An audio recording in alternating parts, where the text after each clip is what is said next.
นี่นี่ความแตกต่างนี่คือความแตกต่างหนึ่ง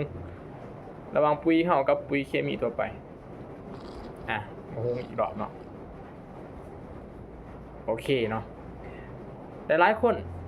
ก็สงสัยนี่แหละว่าเป็นยังปุ๋ยเฮาหนักคือบ่หนักโอเคเนาะอันนี้เป็นปุ๋ยกากระต่ายนี่สอบสีเขียวปุ๋ยยูเรีย10%นี่มันขนาดของมันเบิ่งตามวิดีโอเลยคือว่ามันใหญ่ขนาดเลยว่าคนละไซส์เลยนี่อันนี้คือปุ๋ยเฮาเนาะทุกท่านปุ๋ยสบายดีทุกคนเนาะวันนี้ก็จะมาตอบข้อสงสัยเกี่ยวกับปุ๋ยเฮาเนาะปุ๋ยเก่าเกษตรนาโนเนี่ยเรื่องนั้นนี่เอาไปเจ้าเนี่ยหลายคนถามเข้ามาเนาะที่ว่าเอาปุ๋ยเฮาไปใส่เนาะทุกๆทีทุกๆวันว่าปุ๋ยเก่าคือกระสอบหน่อยแท้เนาะกระสอบหน่อยแต่ว่ามันคือนักแท้เนาะหลายคนอาจจะเคยเอาไปใส่เนาะแต่เกิดข้อสงสัยว่าเป็นยังมันคือนักพิเศษจากปุ๋ยทั่วไปเนาะทั้งที่ว่ากระสอบมันหน่อยแล้วก็ต่างกันทำไรกับปุ๋ยเคมีทั่วไปแล้วสิให้เบิ่งเนาะความขนาดของมันแบบมันใหญ่ดื่นกันหลายสำไรเนาะแล้วสิให้เบิ่งเนาะไปเบิ่งกระสอบตัวอย่างครับพระเจ้าเอาปุ๋ยตอนนี้เอาปุ๋ยก็กระต่ายเนาะสอบว่ากระต่ายเราใส่เบิ่งกันความแตกต่างอันนี้บ่ได้ว่าตัวใดดีบ่ดีเด้อตัวนี้เฮาสิเบิ่งขนาดของกระสอบมันเนาะอันนี้เป็นปุ๋ยกากระต่ายนี่สอบสีเขียวปุ๋ยยูเรีย10%นี่มันขนาดของมันเบิ่งตามวิดีโอเลยคือว่ามันใหญ่ขนาดเลยว่าคนละไซส์เลยนี่อันนี้คือปุ๋ยเฮาเนาะทุกท่านปุ๋ยเฮาน้ำหนักเท่ากันเนาะแต่ว่าขนาดของกระสอบบ่คือกันนี่เพราะว่าส่วนหลายคนที่เอาไปเนาะเอาไปใส่เนี่ยทำบิดเขาคือว่ามันหา10กิโลแถวบ่น่ะเพราะว่ามันน้อยแฮงดิสังเกตเบิ่งเลยเนาะนี่คือกระสอบทุกท่านได้เบิ่งในนำตัวอย่างที่ว่าปุ๋ยเฮากับปุ๋ยกระสอบทั่วไปมันถือว่าขนาดคนละไซส์เลยเนาะว่าแล้วคนละขนาดเลยเนาะแต่ว่าวันนี้สิมาพิสูจน์แล้วก็เฉลยคำตอบให้ฟังว่าปุ๋ยของเฮามันหนักหย่อนหยังเนาะมันหนักแตกต่างจากปุ๋ยเคมีทั่วไปแนวใดเนาะ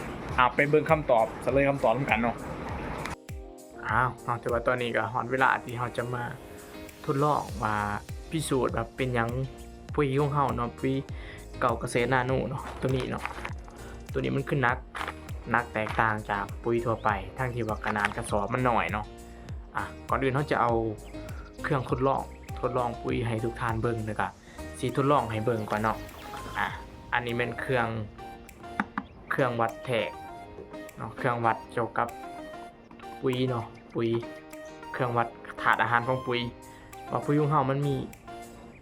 ครบถาดอาหารบ่เนาะอันนี้เป็นเครื่องวัดเดี๋ยวเราจะเฮ็ดให้เบิ่งแต่ละขั้นตอน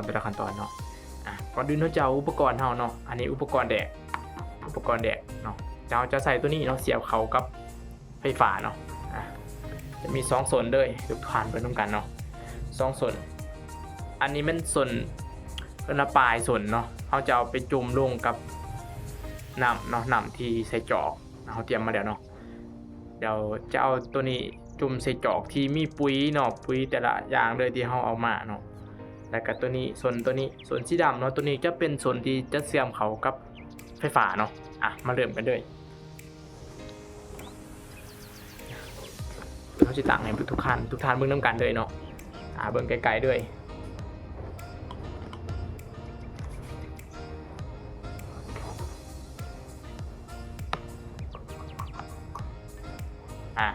ตอนนี้ที่ว่าเขาเสียบระบบไฟฟ้าแล้วเนาะเขาเสียบแล้วเปิดให้เบิ่งเนาะที่ว่าทำงานแล้วเนาะปิดไปก่อนขั้นตอนต่อไปเนาะเขาจะเอาน้ำเปล่าเนาะน้ำเปล่าด้วยนี่น้ำบ่มียั้งเนาะมาทดลองให้ทุกท่านเบิ่งเนาะแล้วเอาไฟของเขาเนาะนี่ตัวนี้มาเสียบลงเพิ่งก่อนทดลองตัวนี้ก่อนเนาะโอเคเดี๋ยวมาทดลองตัวนี้ก่อนว่ามันจะเป็นแนวใดเนาะเริ่มเปิดทำงานด้วยตอนนี้ทำงานแล้วเนาะเดี๋ยวเราจะลองจุ่มลงก่อนเนาะนี่ถือว่าบ่มีหยังเกิดขึ้นเนาะถือว่าระบบไฟก็ ทำงานปกติแต่ว่ามันบ่หุงเนาะหลอดไฟเขาจะบ่หุงตัวนี้เป็นตัวแรกเนาะผ่านไปปิดไปก่อนตัวแรกลงไปก่อนตัวที่สองเนาะตัวที่สองเขาจะใส่ตัวนี้มันจะเอาปุ๋ยนะปุ๋ยยูเรียเนาะปุ๋ยยูเรียที่ทุกท่านเคยเห็น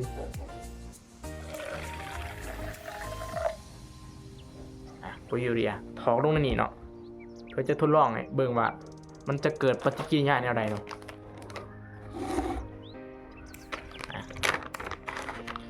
เป็นปุ๋ยยูเรียปุ๋ยขาวเนาะที่เราเคยใส่อยู่เดียว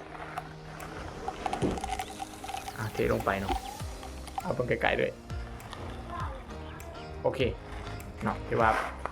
น่าจะพอดีเดี๋ยวซ้ำเลยเนาะมันจะพอดีเดี๋ยวในปลาให้มันซึมกับหนามนิดนึงเนาะเดี๋ยวเราจะทดลองต่อไปคลิปนี้ก็จะยาวแน่นอนเนื่องจากต้องใช้ความละเอียดโอเคประมาณอีกจะหน่อยหนึ่งโอเคน่าจะได้แล้วเนาะแล้วมาเข้าสู่ขั้นตอนคือเก่าเนาะเอาตัวนี้เอาปลายของตัวนี้เนาะจุ่มลงกับกับกระจอกน้ำว่าซะกระจอกน้ำที่มีปุ๋ยยูเรียเนาะปุ๋ยยูเรียเพื่อทดลองให้เบิ่งตอนนี้ฝนกระตกเดี๋ยวเนาะตอนนี้ไฟก็ทำงานแล้วทุกท่านไฟระบบไฟก็ถือว่าทำงานเดี๋ยวเนาะเลี้ยวมาเบิ่งว่ามันจะเกิดปฏิกิริยาอย่างไรถ้าเราใส่ปุ๋ยตัวนี้เนาะก็ถือว่าโมมียังเกิดขึ้นเนาะเพื่อปกติทุกอย่างเราไฟกันมันเปิดแล้วเนาะแต่ว่ามันกระโดดทั้งต้นหู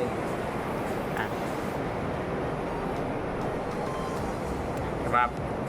ยูเรียใส่ลงไปเนาะขั้นตอนสุดท้ายบัดนี้เนาะขั้นตอนสุดท้ายแม่นปุ๋ยเก่าเกษตรนาโนของเราเองเนาะตัวนี้ก็มีน้ำด้วยกันเนาะทุกปุ๋ยเขาจะใส่น้ำด้วยเนาะทุกปุ๋ยเขาใส่น้ำขั้นตอนสุดท้ายเนาะจะเอาปุ๋ยของเราเองเนาะปุ๋ยเก่าเกษตรนาโนตัวนี้เนาะอันนี้เป็นปุ๋ยยูเรียเนาะจับพิษมาลงใส่จอกคือเก่าเนาะใส่จอกมามันจะเกิดปฏิกิริยาแนวใดต่อไปมาเบิ่งน้ำกันเนาะโอเคน่าจะพอแหละซ้ำโอเคเดี๋ยวป้าให้มันซึมหน่อยหนึ่งเนาะซึมหน่อยหนึ่งเพื่อให้หนามมันทำงานกับปุ๋ยเขาก่อนแป๊บหนึ่งประมาณ30 วินาทีเนาะ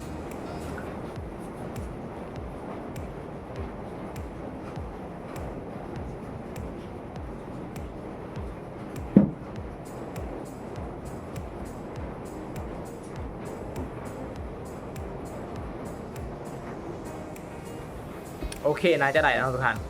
น่าจะได้แล้วเข้ามาทดลองขั้นตอนสุดท้ายเนาะแล้วข้าพเจ้าจึงจะสรุปว่าเป็นยังปุ๋ยของเขามันคือนักจากปุ๋ยทั่วไปเนาะขั้นตอนสุดท้ายเขาจะทดลองอีกเปิดไฟให้เบิ่งเลยเนาะเปิดกระแสไฟอันนี้ตัวนี้ปิดไว้อยู่เปิดถึงเมื่อทำงานแล้วเนาะถือว่าทำงานแล้วตอนนี้มีแต่เขาจะเอาระบบสายไฟเนาะระบบสายไฟตัวนี้เนาะปลายตัวนี้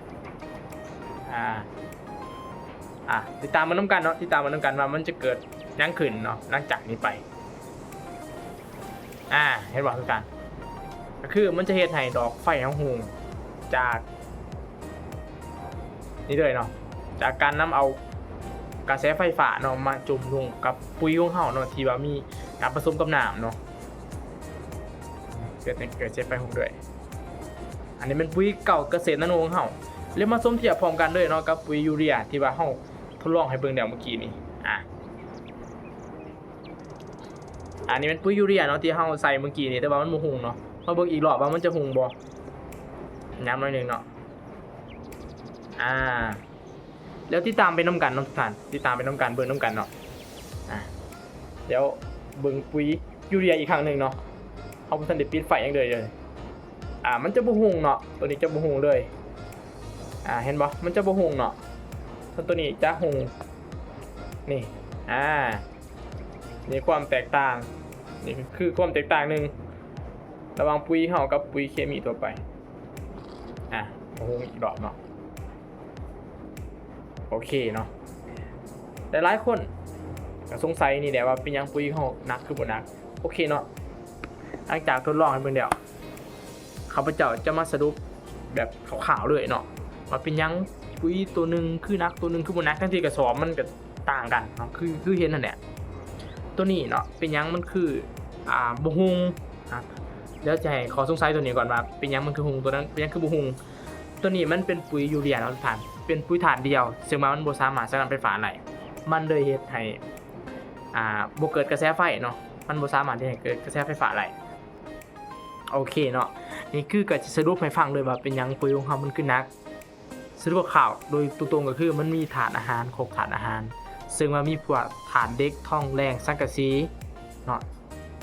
ทั้งหมดที่เข้ามาไล่บ่เบิดเนาะมีพวกถาดเด็กท่องแรงสังกะสีนิกเกิลโบรอนธรรมทันพวกนี้ทั้งหมด14ถาดที่แบบผสมอยู่ในกระสอบเดียวเนาะซึ่งว่าพวกนี้ก็คือ